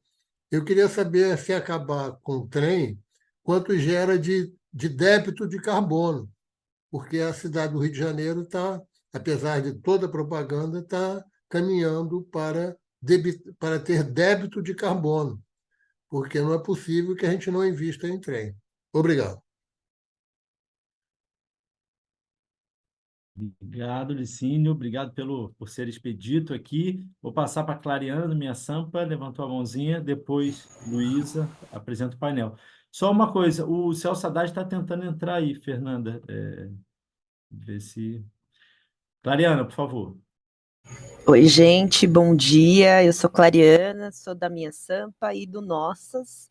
E a gente está organizando uma campanha, inclusive também nós fazemos parte da coalizão Triplo Zero, fazemos parte de vários movimentos aí de mobilidade, e nós estamos organizando uma campanha que chama Busão 0800, ela ainda está numa primeira fase, que são mais de 7 cidades, ela não é uma campanha nacional, ela é uma campanha da Rede Nossas Cidades, que é uma rede que existem vários meus e minhas e outras organizações, né? Então, como Meu Rio, Minha Manaus, Minha BH, Minha Sampa, Meu Recife, Minha Jampa e Salvador e Belém tem algumas iniciativas a partir disso.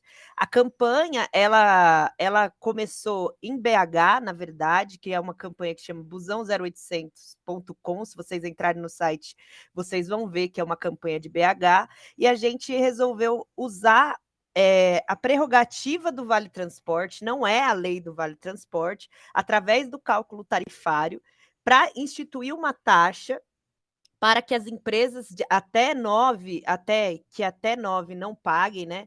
Para que as empresas paguem uma taxa ao município e isso consiga financiar a tarifa zero no Brasil. A primeira parte dessa campanha vai ser um protocolaço com várias cidades ao mesmo tempo, em dia a definir ainda, porque nós estamos ainda pensando no melhor dia, né, dentro dessa organização. E depois, a segunda fase dessa campanha é pressionar os candidatos a prefeito a utilizar esse projeto de lei dentro dos seus planos de governo, enfim, se comprometendo com a tarifa zero. É bom lembrar que a Rafa falou uma coisa assim, que é uma discussão também da coalizão Triplo Zero, de outras, acho que é da maioria das pessoas que trabalham com mobilidade, né, que falam de mobilidade, é que é melhor é melhor uma tarifa zero do que não ter nada. Então, assim, esse é um dos modelos que podem ser aplicados para a gratuidade do transporte, mas podem ser outros modelos também que têm a ver com essa gratuidade do transporte, e é importante que a gente entenda que a tarifa zero ela é um ponto, é um nervo central dos processos de melhoria da mobilidade urbana na cidade, né?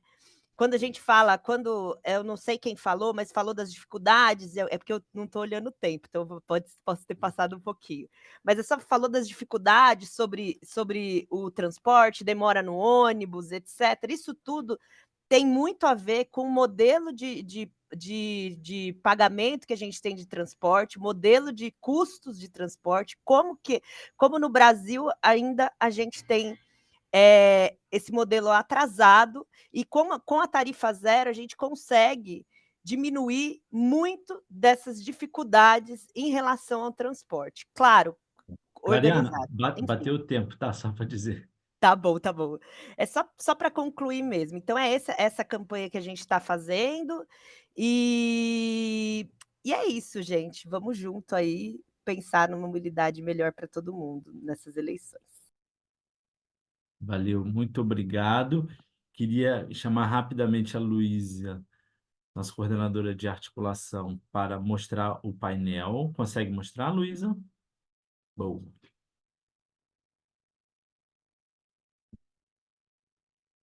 Legal, então, aqui só para... Quer falar aqui um pouco, Luísa? Eu acho que pode seguir. Na verdade, a gente tentou sistematizar os principais pontos aí para fazer a sistematização que vocês vão receber por e-mail aí nas próximas semanas da oficina, mas todos os pontos que as pessoas foram colocando estão, de alguma forma, aí nesse quadro. Tá certíssimo, muito obrigado. Eu Pode posso retirar. só dar um informe rapidinho, Henrique? Aham.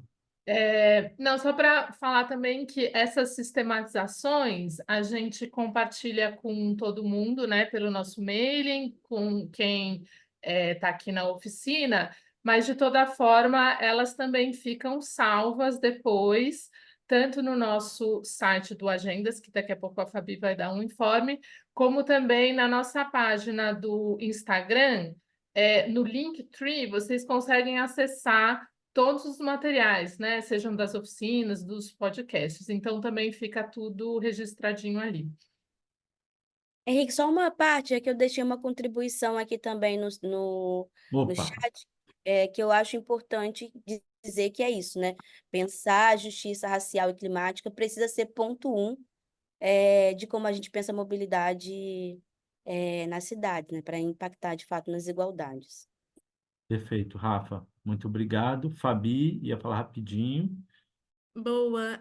Para poder dar um informe para todo mundo sobre o Agendas para o Brasil, que é essa iniciativa também do Núcleo Ipicuera, que a gente está disponibilizando essa semana, né, o site, vou mandar aqui também no chat, que a ideia é que seja esse espaço para reunir, enfim, as principais experiências, pautas, temas prioritários, né, para o processo eleitoral, que sirva aí de um arcabouço, enfim, programático para as candidaturas, no caso, pré-candidaturas, né? Mas durante esse processo eleitoral, nas próximas semanas a gente vai subindo artigos, propostas, nesse site que eu mandei aqui, divulgando também nas redes. A gente lançou agora o de educação, o próximo vai ser saúde, e em breve vai ter também o de mobilidade. Então, fica o convite para todo mundo que está aqui poder acessar e acompanhar também as redes do Ipicuera, que a gente vai avisando conforme for lançando. Perfeito. Gente, o Celso saiu e não conseguiu voltar. Então, tá tendo um problema técnico aqui. Então, a gente vai ter, acho que só a fala da Clarice e da Bárbara. Antes de já passar para ela e aí eu fechar, Giancarlo, eu vi que você tinha levantado a mão aí. Se for um informezinho rapidinho, só aproveitar que o Celso não está. Não, é coisa muito rápida. Eu até aproveitei e já chamei a Clariana aqui no privado. É porque esse modelo de que a empresa, ao invés de pagar o auxílio transporte, paga uma taxa a um fundo municipal é um dos mais promissores. Só que várias cidades que implementaram tiveram julgado inconstitucional. Então, eu estou nesse limbo aí, se essa é uma ideia promissora ou foi o modelo que a cidade fez que caiu em inconstitucionalidade. Então, eu queria discutir com ela, mas ela já me respondeu aqui. Obrigado. Muito bom, muito bom. Vamos qualificar, que eu acho que Dá um segundinho só.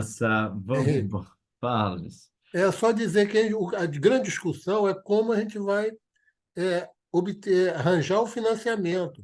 E, se for o caso de mudar a lei porque é inconstitucional, vamos brigar para mudar essa lei, porque a despesa é a mesma. Obrigado.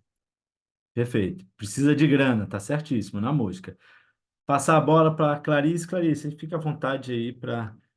Enfim, foi dito muita coisa aqui, mas a ideia era essa, e você arredondar. E mais uma vez, Clarice, super obrigado, a gente que pensou, inclusive, junto aqui essa oficina.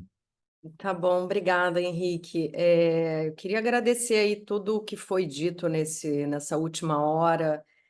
Me fez pensar tanta coisa e eu acho que a gente vai se ajudando aí, né, numa qualificação, um refinamento de um debate que, por tantas décadas, foi tratado como um debate tecnocrático, né, mas não é um debate tecnocrático, é um debate político, né?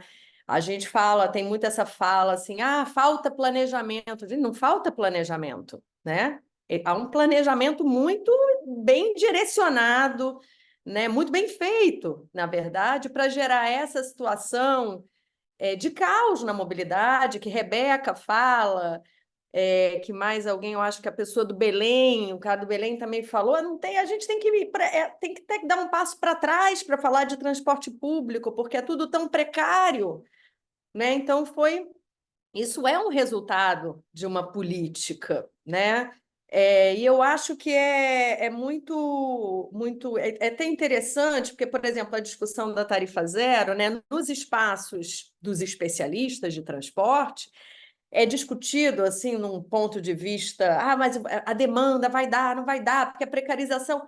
Aqui, por exemplo, em que a gente entende que é uma agenda política, essa questão nem surge, porque essa não é a questão principal, né? Então, eu acho que é muito interessante ver como que alguns temas são tratados em espaços diferentes, como né, pelo ITDP eu circulo nesses diferentes espaços, eu fico enfim, estarrecida, às vezes, com a discussão no ambiente técnico, como ela é deslocada da política e ela é deslocada da realidade, né?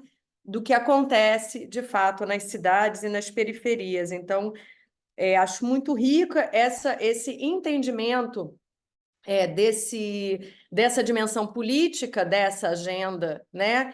E a necessidade dessa agenda ser tratada como forma central aí nesse processo de renovação do campo progressista, que é a proposta do Ibirapuera, né? Acho que em alguns momentos foi colocado aqui, a população às vezes nem entende exatamente o que está acontecendo, está vivendo o que está acontecendo, mas não, como é que a gente engaja?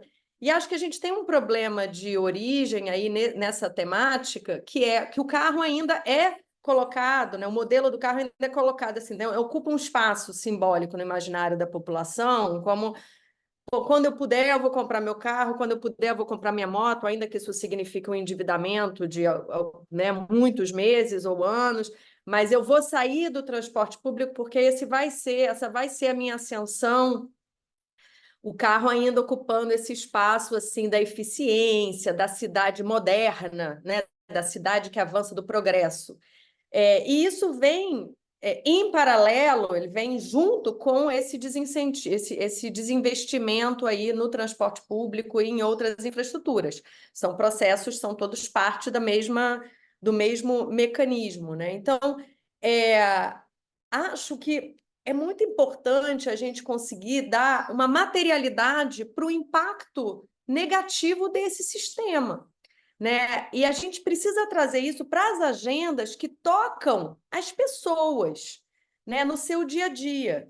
Cada vez mais a gente vem pensando, quando a gente fala de mortes e feridos no trânsito, a gente precisa falar que são os homens negros, jovens, qual é a faixa etária que mais morre, como é que isso compara com a população branca, como é que, em termos de renda, em termos de raça, em termos de idade.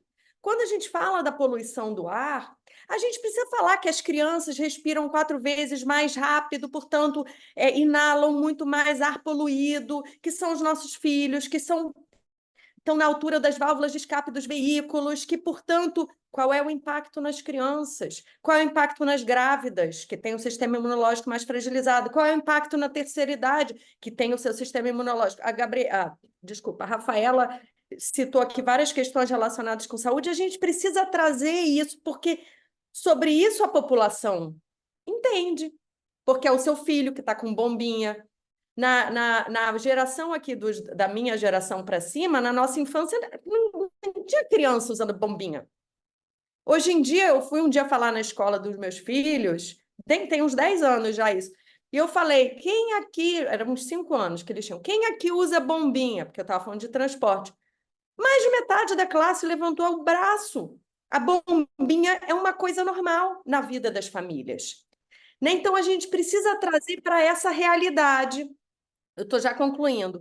O custo do tempo, o custo do valor, o que isso... Eu gosto muito quando o Celso ele está articulando toda a questão ali em relação à renda familiar. Como é que a tarifa zero ela impacta a renda familiar efetivamente das pessoas. Então, eu acho que esse é um desafio de comunicação, nossa, está aí para nos ajudar, a dar materialidade, e aí a gente consegue começar a engajar não só a população, mas os diversos grupos que estão envolvidos com essas pautas. Então, acho que talvez esse seja um caminho, e que nos ajude, inclusive, a batalhar pela priorização dos recursos. Só é a última frase.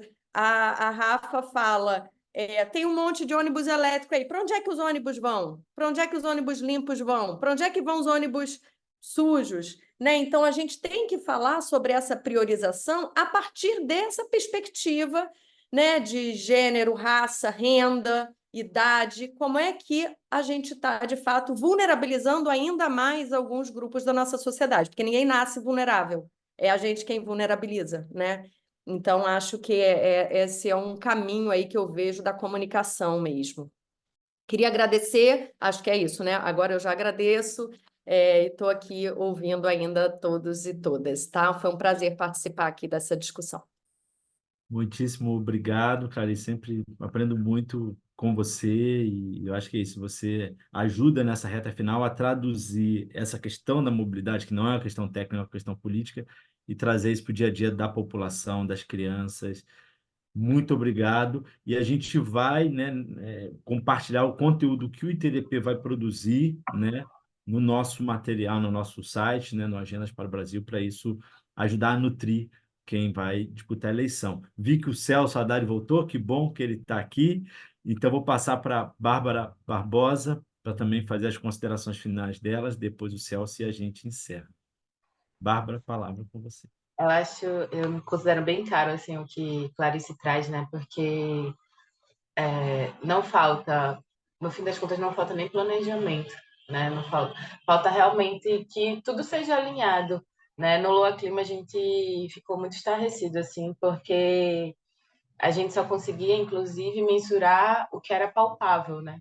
Porque, por exemplo, o tempo, né? E o tempo significa também o salário dessas pessoas que investiram no planejamento, no pensar, no elaborar, né? Como isso chega e como isso não chega ao produto final do que foi idealizado, né? Então, o quanto se gasta nesse tempo todo, não só dos nossos recursos do geral, né? Então, a gente precisa, sim, pensar que toda vez que a gente limita o transporte público, a gente também está limitando os acessos, né?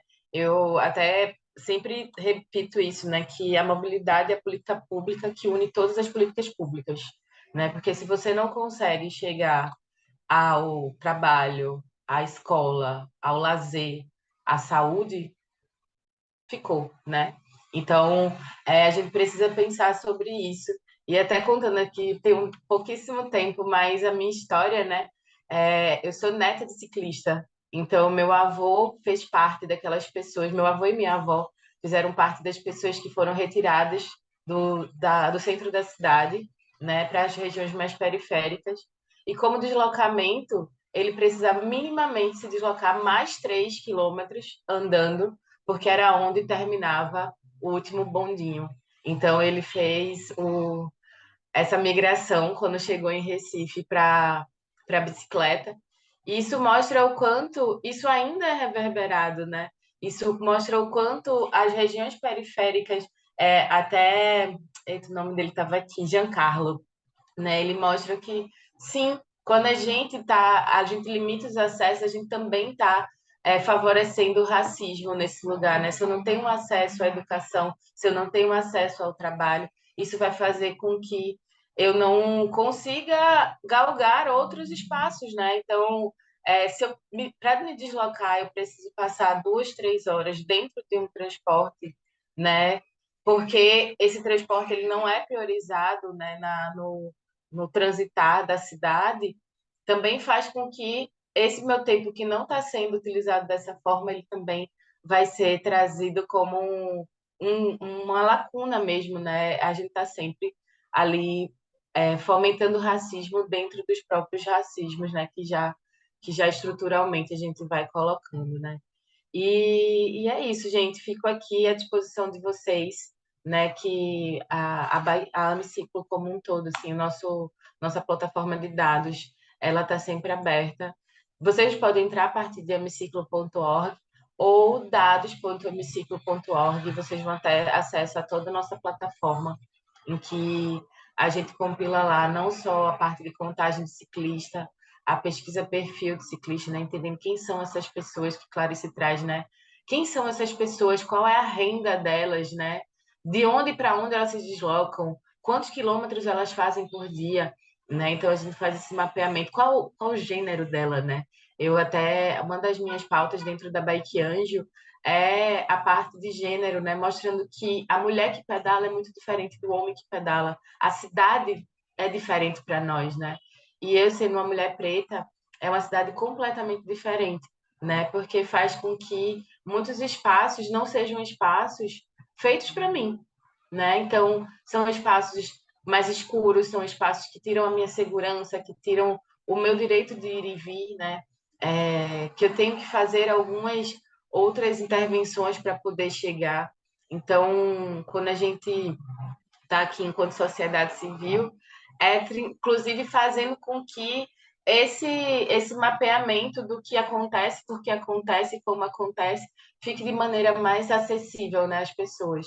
Então, a Amiciclo está muito nesse lugar, e hoje a nossa incidência maior é no financeiro mesmo, é entendendo para onde vai os recursos financeiros da sociedade como um todo, né? O que foi planejado lá no início até onde está sendo executado, e a gente mostra que isso é sempre inversamente proporcional ao idealizado, né? Então, a gente precisa pensar e planejar a cidade, mas principalmente executar, né? De acordo com o que a gente está planejando e se propondo a fazer.